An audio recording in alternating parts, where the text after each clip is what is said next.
You're listening to Life Check Yourself with life coach, transformational leader, and dating and relationship badass, Marni Batista. Every week, you'll get the raw truth from top experts and real people on the important life and love issues you want to know about. So if you're ready to life check yourself in your relationships, your career, and the areas of your life that matter most to you, and you're not afraid to be called out on your stuff, then you're ready for what's next. Life Check Yourself with Krista St-Germain. How to transform your tragedy and your loss into your biggest gift. Ladies, welcome to some opportunities to definitely life check yourself. I think today's guest is the spirit and embodiment of why it's important to do this work. And I'm excited to introduce you to Krista St-Germain. She is a master certified life coach, a grief expert, widow, mom, and host of the Widowed Mom podcast. Her husband was killed by a drunk driver in 2016. And as you can imagine, Krista's life was completely and unexpectedly flipped upside down. And after therapy helped her uncurl from the fetal position, which is a miracle that she uncurled, she discovered life coaching and post-traumatic growth and learned the tools that she needed to move forward and create a future she could get excited about. And from this tragedy comes this amazing blessing. And now Krista is coaching and teaching other widows so that they can love life again too. And I am just so sorry for your loss and so grateful that you are able to make an impact in the work that you're doing, Krista. Well, thank you, Marni. Can I just tell you, I love your energy. Oh, I just love your energy. Thanks. Thank you. That makes me so happy. I was just reading your bio and thinking about it when I was preparing. And I know so many people that have had so many losses in so many different ways, especially, at this time in our history. And I think I'm so grateful that you're here because and we talked about this on another podcast with someone else. We're talking about failure and how it's like so easy to stay like, yeah, you just have to blah, blah, blah, blah, and when I can talk to someone who gets that it's just not that easy, it's like good to talk about and you can pontificate, but you're really living it and you're teaching people how to do it. So I just am so grateful to get your wisdom. So let's talk about this. Your story. How do you uncurl, from the fetal position? You're obviously young. You wake up one day and this isn't what you thought, the rest of that day was going to look like. How did you get to where you are now? Yeah. It wasn't an overnight experience for sure. I think those early days of acute grief, right, where it does really feel like all you want to do is stay curled up in the fetal position and it feels like your life just got ripped out from under you, Yeah. So in those early days, it was about putting one little baby's, foot in front of the other. And it was about, thank goodness I had a great therapist. I talked a lot about the loss. I, did a lot of journaling to myself and really just did what it took to make it feel real. There's that point in grief for a lot of us that we know it happened intellectually, but we can't really reconcile that it actually happened. And it feels like, they're on a business trip or, just doesn't feel real. We keep expecting something other than what is, and just making peace with the fact that it really did happen took me a while. Yeah, I think that moment, oh my gosh, where you're like, wait, they're not coming back. There's that time where you're like, oh, they're just on a trip, right? Or they're and then you're like, shit. Yeah. This is real. No, this is real. He's really not coming back. This really did happen. This really is my life. Yeah. And how did the knowing that from this tragedy that it was really a direction of your gift or what you're meant to do? Like, how did you get there? That's such a good question. It wasn't immediate. I will say that. Yeah. I kind of knew, ironically, when he died, we were on our way back from a trip. I have a camp that I work with that we started over 20 years ago in memory of a sorority sister of mine who was killed in some really awful circumstances. And so at my, in my early 20s, that was by far the most painful thing I'd ever been through, was her death. And the experience of taking that loss and turning it into something meaningful was really powerful for me, because we all felt so helpless when she died. And so we started this camp, and it's for kids who are blind or visually impaired. And she just loved kids, and we kept the camp going. And so ironically, we were coming back from Heather's camp when the accident happened. So because I had done that before, I think there was always a little part of me that knew that it really was possible to take whatever crappy cards you were dealt and, decide how to play them, and that you really could make meaning out of anything and use it to make what you wanted to make out of it. So there was a tiny part of me that knew that I probably was going to do that in some way, but it didn't make it hurt any less. Right? Yeah. I think that's so important. This question is totally off script, but I'm just, because I know that so many of the people who are listening to this show have tragedies and traumas that happen to their life. And when I get to work with them, which is a blessing, I can talk to them about forgiveness, right? And there's always that person who's like, well, you know what? The shit that happened to me, fucking unforgivable. So don't tell me to sit here and forgive me.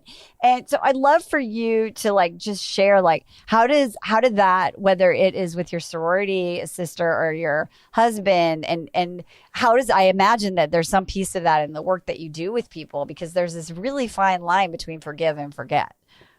Totally. Yeah.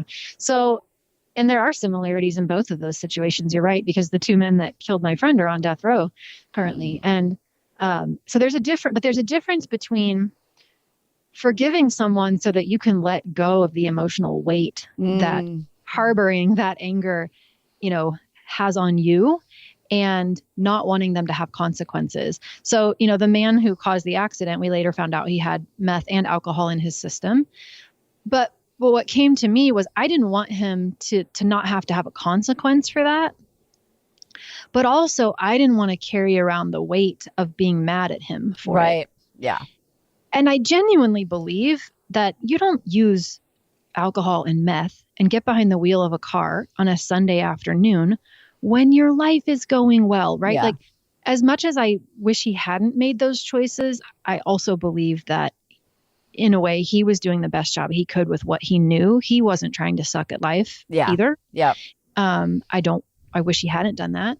But I'm not going to carry around that anger and let that hold me back from how I want to feel based on the choices that he made. And so to me, that's the difference, is letting it go for my sake, choosing how I want to feel on purpose. But then that's totally different from, I'm not going to call him over and have dinner with him. Right.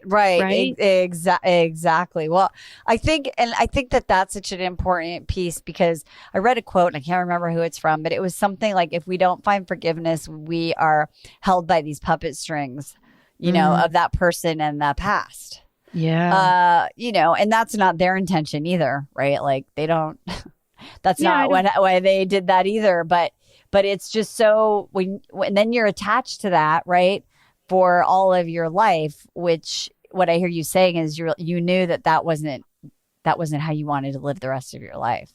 Yeah. I really felt like forgiving him was a gift that I would give myself. It wasn't really about him. Yeah. Yeah. No. Yeah. Of all the ladies of all the hymns, whatever that means to you, it's just not about them. Yeah. So let's talk about this, because a lot of people are dealing with grief now. I mean, I think people are grieving lives that changed because of the pandemic. I think there's a lot of loss because of COVID, because of other things that are going on in our society. And I get criticized because I am really restrictive with the amount of information that I take in. And there are people who would say to me, and I get their point of view, you're just in denial, right? And then there's sort of this understanding of actually processing your grief about what's going on. And I was so interested in, how do you grieve, and how do you feel loss and change? And also, take care of yourself. Yeah. There's a lot of aspects to that, right? Yeah. So I think one of the things that we don't come out of the womb knowing somehow our parents and our schools fail us, we don't actually learn how to process our own emotions. Yeah. And so when we get to a place where we're having a lot of intense emotion and we don't know how to process it, we aren't prepared for it, then what we tend to want to do is run away from it or try to get away from it. And so putting the brakes on those avoidance behaviors is a pretty powerful part of self-care and grief, right? Putting the brakes on the not willingness to feel and actually being willing to let an emotion be with you so that it can process, right? So in the early days, I didn't really know that. And I did a lot of distracting myself. So I ate a lot of food, trying to get away from my feelings. I did a lot of shopping. Yeah. Things were coming in packages. Yeah. You're like one click, add to cart. It was so distracting. And what I had to learn was that feelings aren't anything that I need to get away from. And I really just can let them flow through me. And that when I stop resisting them and actually allow them, like, water through a screen, that's when they lose their grip on me. And I don't have to be so anxious about trying to get away from them. Because that's how it works with grief. You don't get away from the feelings. They will wait for you. You really have to. That's so profound. Ladies, write that down. They don't wait. They're just there waiting. Yeah. Or it shows up, but if you have a lot of coping mechanisms that you're using, then what often happens is that they just show up in other places in life. So maybe it shows up as, a relationship with alcohol that you don't want, or it shows up as, complete imbalance and that you start working more than you want to work, or, it shows up somewhere. It's going to have to be addressed. And the sooner and faster we can learn that feelings can't hurt us and we can just let them flow through, and we have ways to do that, then the better. And then we can get along the business of deciding how we want to think. That's what I hear you saying. And this is so brilliant, is that until you process the feelings that you're having, it's really challenging to envision or create or be in a place of living life rather than having life sort of just live you. Yeah. It's like until you process the feelings, it's like you're totally distracted by this game of whack-a-mole, right? Where you're always trying to whack the emotion and it just keeps popping up in different places or in different areas. And it takes all of your energy just to deal with that. But if you can stop arguing with it and just let yourself feel it, then it moves along. And then we don't have to give so much energy to it. Have you ever seen Inside Out? Yeah, I love that. Right. So I just watched that this weekend and we were talking about it inside of my coaching program. And you know that scene? So there's this imaginary elephant, Bing Bong. Yes, I love Bing Bong. Right. And I love the scene where Bing Bong, he's kind of reconciling with the fact that Riley is outgrowing him. Yeah. Yeah. And so Joy comes along and Bing Bong is sad and Joy tries to talk Bing Bong out of his sadness. Yes. Right. And it doesn't work at all. And then sadness comes along and she just sits by Bing Bong and she just says, that must be so sad. Yeah. And then he allows himself to feel sad. He cries because he cries candy tears. Yes. Right. And then it passes through and he's like, okay, I'm fine now. I'm better. And Joy looks at sadness like, what the hell did you just do? And she's like, well, he was just sad. So I just let him be sad. Same thing. Like whatever the feeling is, if we keep trying to talk ourselves out of it or get away from it, it just doesn't work. It totally doesn't work. And I was just talking to someone about their wishing they felt a certain way. Right? Like, I just why don't I feel this way? And I should feel this way. And what if like not feeling that way is a mistake? And I was just sort of like, the longer you don't, sit with your Bing Bong, the more confusion you're going to have. Yeah. And that's what I think. Yeah, because I think that's such a great scene because it just doesn't resonate when Joy's like, why do you feel this way? Get over it. Be happy. Choose this. Do that. Yeah. And you're just, you're like, what's wrong? It turns into what's wrong with me. Right. Because your pain gets minimized and then you think it's a problem. Yeah. Yeah. And this is so much what we do to people who are grieving too, right? We're like, it's okay. Like they're in a better place. You're still young. Let's find the silver lining. Right. And it totally minimizes something that isn't a problem. It's just meant to be felt. Yeah. It's so powerful. I remember, when my dad passed away, I mean, he was older, obviously, and, but it was somewhat unexpected, but, I just remember people's odd reaction to me because I had just felt all of my sadness. And then I got pretty quickly to this place of like, surrender. And I think when you do that, when you are in a place of just being with your grief or impending grief, or something's about to happen, or you're losing something, or you're even, for me, my kids leaving the empty nest, or what, there's grief is like comes in all shapes and sizes. It's like so powerful how it doesn't have to drive you, right? Like, yeah. And do you think people feel guilty if they do come to peace with it? And then people are like, why are you okay? All the time. Really? That's one of the biggest things that I spend time coaching people on, because there's this kind of space that they fall into, and I was there, where you want to be happy again. And then when you actually are happy again, you judge the crap out of yourself. Yeah. Right. And you make it mean all of these unnecessary things, or you project onto other people your own beliefs about what it means that you might be happy again. Right. And so it seems like it's coming from the judgment of others, but really it's coming from your own discomfort with your own happiness. Yeah. I was sort of like, is this weird? Did I miss something? Yeah. Did I miss the boat? So I think this is really interesting too. Like when you, and I'm really curious for you too, like, so if you've had a loss, whether it's a death or a marriage of 26 years or whatever loss that you've had, like, how do you know when you're ready to create a new romantic life for yourself? How did you know? Well, I probably did it differently than a lot of people. I waited actually for quite a while to date again. And I felt good about that. I don't think that it's right or wrong. It's just that's what I wanted to do. I got myself to a place where I genuinely believed I could be happy without another relationship. Yep. And so then I decided, okay, I think it might be fun to date. I think I'm ready to give love, but I felt whole and complete. And so then I had a very different dating experience compared to what I see a lot of people doing, which is, trying to date in order to fill a void. Yes. Yeah. And for me in the beginning, just dating felt like a hassle, even, trying to parent 2 kids, and right. I just didn't want to do it. It took me a long time, to want to do it, but you do the work internally and you realize, you're no happier partnered than you are not partnered. That's a cultural myth, right? Yeah. And research studies show that it's not true that we're happier partnered than we are single.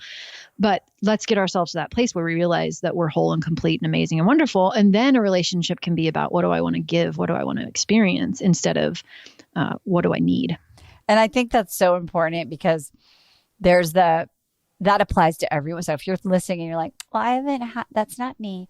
That's not true, because I think one of the most important things that a woman can do is to, and this sounds counterintuitive, but is to not date, right? Or to intentionally put that aside, which is very different from like saying nobody's asking me out on a date, by the way, ladies. People are telling me like, I haven't dated in 20 years. I'm like, did you want to? Were you right? So it's not that. And I think that coming to this place of wholeness is the starting point for anybody looking to partner, right? Whatever your situation is. So do you have like a checklist, or were there some things that you decided, I have to really look at these things before I jump back on? Yeah, for me, it was just, am I in a place where I could feel unattached to the outcome? Yeah, that's where I didn't feel graspy about it, and I believed I was a prize. Yeah, because you are. Yeah, but it took a while to actually kind of get myself into that mindset and realize that, I am a prize. And if somebody doesn't like me, it's not a commentary about me. It's just that we're all humans with preferences, and it's totally okay if, somebody prefers pineapple on their pizza and somebody else, likes pepperoni. It's like fine. and that's okay. If they aren't interested, then it doesn't mean anything about me. I can be happy on my own. I don't feel like there's a hole that I'm trying to fill. And it really does feel like an opportunity to give and experience new things instead of me trying to, validate myself through the eyes of others. Let me ask, this is really, I'm super curious about this. When you are looking at the idea of opening your heart up again, how did you get past, or did you have those thoughts of like, oh God, like, what if this ends? What if he breaks up with me? What if I grow old with him and then he freaking dies first at 77, right? Like, how did you sort of like not bring the loss of the past into your present? Well, and Hugo was my second marriage too. So my first one went down in a flame of divorce. And so, there's like, I don't want to experience that again. And then the second one is, the proof that good men do exist. And then, then I lose him and I don't want to experience that again. But it's actually the opposite of what I think most of us think it is, which is that what sets you free for being able to connect with someone and be vulnerable with someone is your willingness to lose it. Yeah. Right. Is your damn girl, you're so smart. That's so brilliant. That's what it is, though. It's because what I learned the hard way is that the worst thing that can happen to us as humans is a feeling. Right. Yeah. That's the worst thing. And if I am willing to feel any feeling, rejection, heartbreak, vulnerability, grief, if I'm willing to feel it, that's when I can be fully alive. Yeah, that's so amazing. And I think we walk through life, and it's like my pet peeve. What we walk through life, like being like, if this happens, then I will never have a feeling that I don't particularly care for ever again. Yeah. Right? If I meet the perfect guy, if I get the greatest job, if I weigh this, if I, have this less wrinkles or whatever it is. And then that mythology just sets us up. Like you said, you're just avoiding everything that gives you a feeling. And that's not a fucking meaningful life. No, it's not. I have a graphic that I use when I'm talking about that too, that helps me, which is I kind of draw this roller coaster with joy at the peak and then despair at the valley. And then because all the emotions are supposed to be part of our human life, right? The full range, it's the contrast that gives context and meaning. And in the middle is what I call the stagnation zone. And that's where I see when we don't have the skill or the desire to allow all the feelings to be there, what often happens is that we get stuck in that stagnation zone where we don't really have the highs and we also don't have the lows. Yep. And we aren't taking new, risks, and we aren't leaning into new possibilities, and we aren't really allowing ourselves to dream or, try and fail. We're not allowing ourselves to be vulnerable. We're just kind of like, meh. Right? Yeah. When you said meh, I was just like, oh. Yeah. It's not terrible. No. But it's also not amazing. It's not. And I think I had a client say this the other day, and I was like, damn girl, I want to hashtag that. She said, fine is insidious. Yeah, I love that. Right? And it's like the dream killer. Yeah, it is the dream killer. And I think, we started working with people on life design, branching out sort of and adding to our dating program. But what I noticed is that the more successful you are, the more, fine you are, the harder it is to dream. Yeah, it's fine. I'm fine. Everything's fine. Yeah. And what do you think about people who, what do you say to people who are like, I shouldn't ask for more, or it's bad to ask for more, or they feel guilt, or they're just so afraid of failure? Like what's the sort of antidote to that? Well, I don't think, there's growth is not like a moral obligation, right? Like feeling. I love that. That's great. It's not morally superior if you're feeling all the feelings and chasing your dreams. It's just a choice that you get to make. And if you want to, live a life that's different than the one that you have, and different for you means outside of what you're currently comfortable with, then the price that you have to pay for that is being willing to feel the feelings and being willing to look at whatever, mind drama pops up. It's there. It's just lying dormant, right? Yeah. And when we go to grow and do something that exceeds our current self-concept, then of course the mind drama is going to pop up. But that's the opportunity of it. is that when the same thing happened to me, it continues to happen. Like every time I achieve a goal or do something, a part of me shows up, a little voice that says, who do you think you are? Mm-hmm. Right? That upper limit belief always pops up. And, and yet I just keep putting myself in places where it can pop up so I can work on it. And let's talk about kids. Sure. I dated when I had kids, and I think people do it so differently. And my whole thing was like, I didn't introduce my kids to anyone unless I was like, in love. This is the thing. And so I never really had the issue where my kids didn't approve because I was so stealthy about it. But I know that a lot of people do have that. And I have clients who are in relationships where the kids, like, it takes years, for them to approve of them, for the kids of their partner. So, like, how did you handle that? What did you do? What do you recommend? What do you teach your clients? Well, I think I might be a little bit more like you in that I never really had that issue. When Hugo and I started dating, my kids loved him pretty much immediately. And then the man that I've been dating for the last couple of years, my kids had no problems with at all. So I really haven't had the personal experience where my kids push back hard, but I have coached a lot of women who have, and it can be a challenging thing to work through, but I think it's an opportunity too, right? It's an opportunity to look at truly what is it that you want, and can you, because as women, we're socialized to put ourselves last and put everybody else ahead of us, right? Can you really make yourself happy and let other people not agree with your choices? So I see it as an opportunity. Not to say you have to pursue a relationship that your kids don't like. You certainly don't, but it's an opportunity to get a little bit more, closely aligned with what you value and what's important to you, and think through what it is that you really want. And sometimes people just don't agree. Well, exactly. And I think what I see too, and I'm sure you have this in your work too, because it's so easy also for people to use their kids, or I'll even just say if you're in a different age group, your sick or elderly parents, or you're a struggling young adult, or whatever it is, right? As a reason not to. And it's about, it's another kind of, can be caregiving, can be another sort of form of hiding.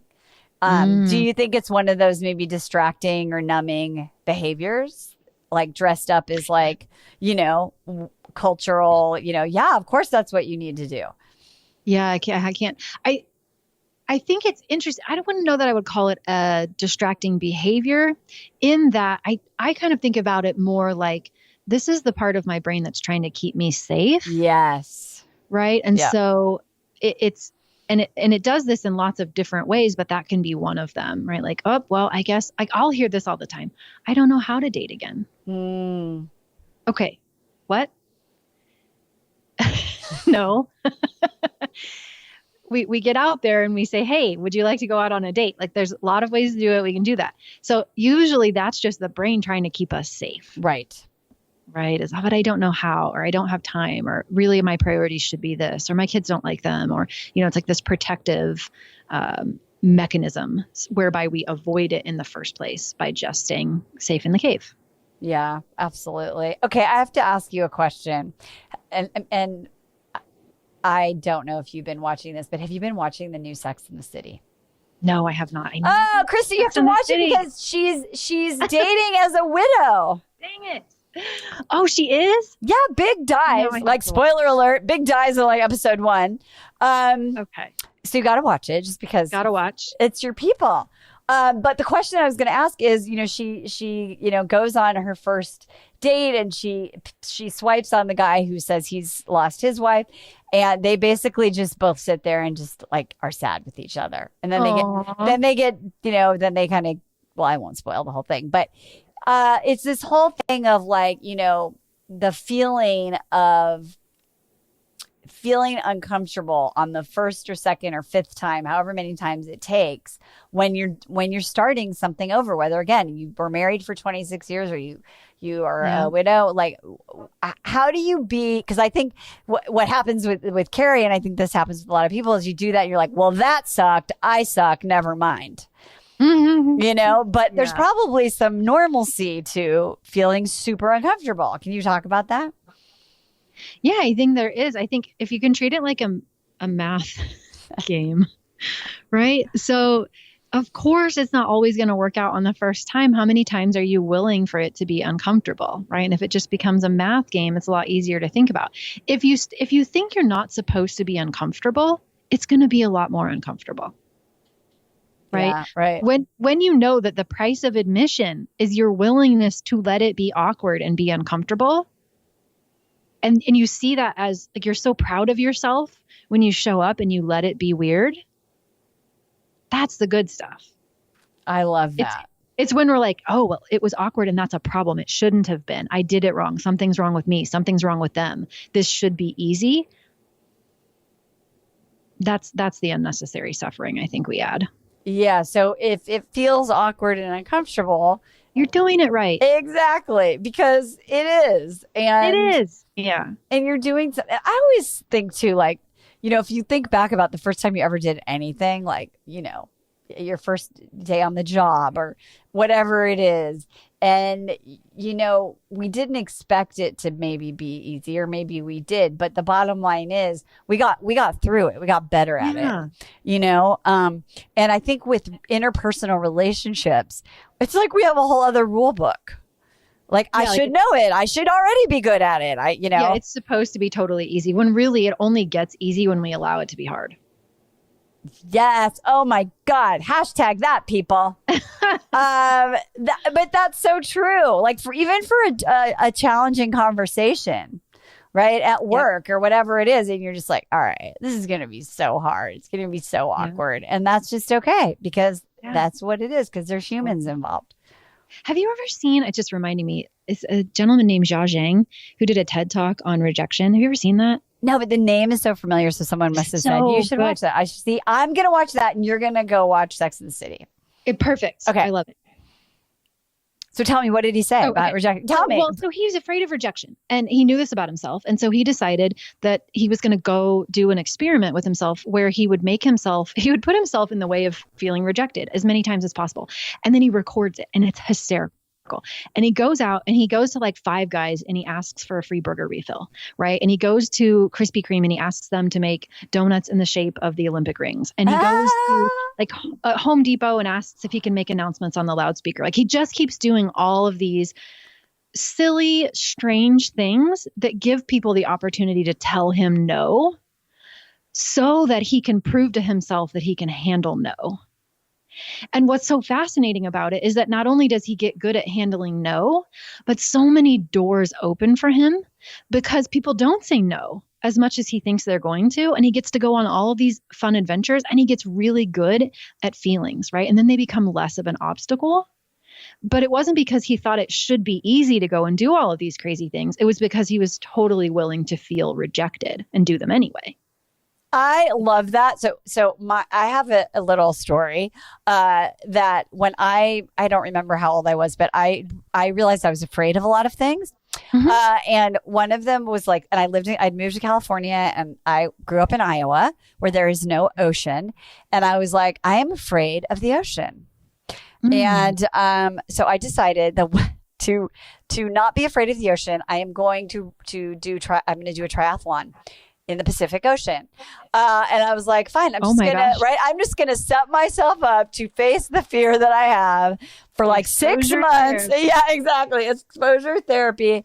And what was really interesting was that I kind of, and maybe I should do a damn TED Talk about it, but the thing that I realized was that I may not love like rejection. Like I may not love in the moment of the rejection. Like that may never, I don't know if that ever feels great, right? Like there was those moments where I was like, okay, like it's not very clear water. I don't even know what's in here, or it's really cold, or the seaweed is gross, right? But I was like, I am just really understanding that I can I am strong and I am capable and it doesn't kill me and that I'm practicing, right?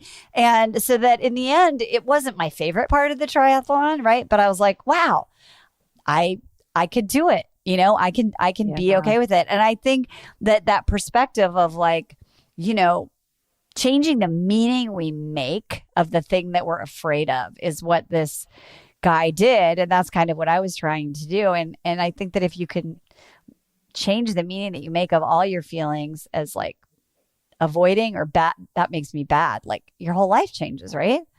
Totally. Yeah. And we have to remind ourselves that we live in this culture that sells us happiness all the time. Yeah. And we have to be skeptical of that crap, right? Like it's not the purpose of being a human is to be happy all the time. It is to feel all the feelings. And if we don't reframe that for ourselves, we'll always be chasing the wrong goal. Yeah. So true. And I think that's what pisses me off so much the most. How old are your kids? They're pretty young still, right? No, my daughter is 18 and my son is 14. Wow. Okay. So yeah, so my kids are in their early 20s, and mid 20s and all girls. And I think that, you know, as women, there's just when you're really into that Instagram, TikTok life, right? Like it's setting them up. It's setting all humans up to feel like this is real. And I love that you just said to be skeptical, because what's happening more so ever, I think, is it's never been more manufactured. They're little mini movies, right? Now it's like entertainment, right? And people are really creative and clever and talented at manufacturing story.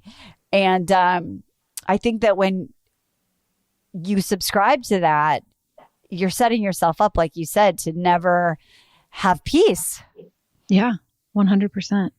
That's amazing. 100%. What do you think your kids are most proud of you for, Krista? Oh, that's an interesting question. You know, I think my daughter, I don't know that my son thinks he's a 14-year-old boy. Yeah. Like he's in the world of Minecraft and like doing his thing.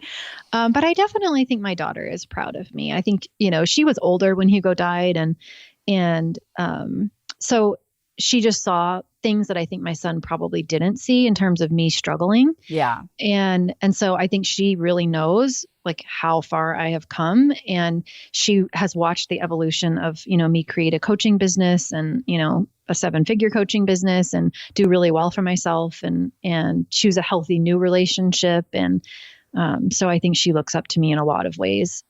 That's so in amazing. That regard. Yeah. And I think that's so empowering. Like I always tell people, like, you know, make your reason why not your reason why.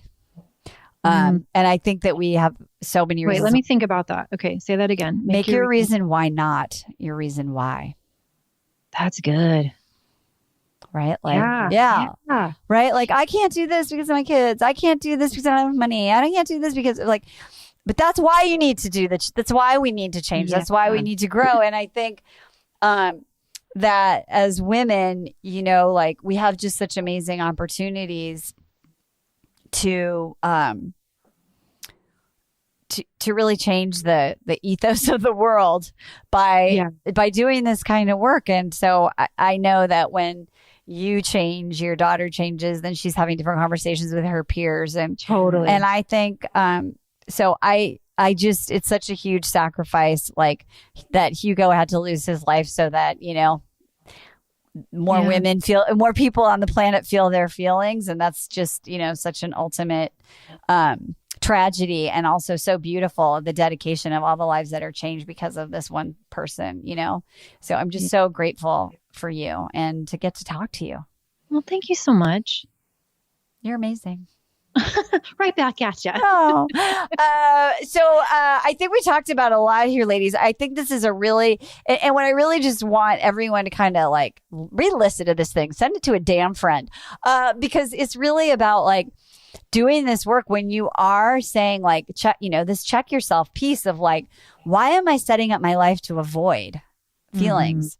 Because if that's not, I love that you said it's not, what did you say? It's not morally superior. It's not morally superior, right? At all. And I love that. It's just that if you feel like, there's like a little thing, a little whisper that says, I think you're meant to do something more. Then I think, it's about really being courageous, and you have just demonstrated so much courage. So thank you so much for being here. So ladies, as I do say, whatever you do, life check yourself. We'll see you next time. Bye-bye. Hey, thanks for tuning into today's show. So if being in an intimate relationship in which you feel 100% seen, heard, and accepted by a high caliber man is a priority for you right now, and you're interested in seeing if you're a fit for working with me and my team at Dating with Dignity, here's what I want you to do. Just head over to DWD VIP, that's D as in dating, W, D as in dating, VIP.com, and book a call to speak with my team. We'll get on the phone with you for about 60 minutes, and you'll get crystal clear on what's stopping you from finding true love right now. We'll also take a look at what you want to create, what you want your whole life to look like when you're able to finally be fully expressed as a woman in a healthy relationship with an incredible guy. And if we can help you get from where you are right now to where you want to be, we will show you the fastest path possible that makes sense for you to do that. We help smart, successful women all over the world solve this one missing piece in their life so they can finally have it all. So to see if we can help you do the same thing, head over to DWDVIP.com. I'm Marni Batista, and let's talk soon.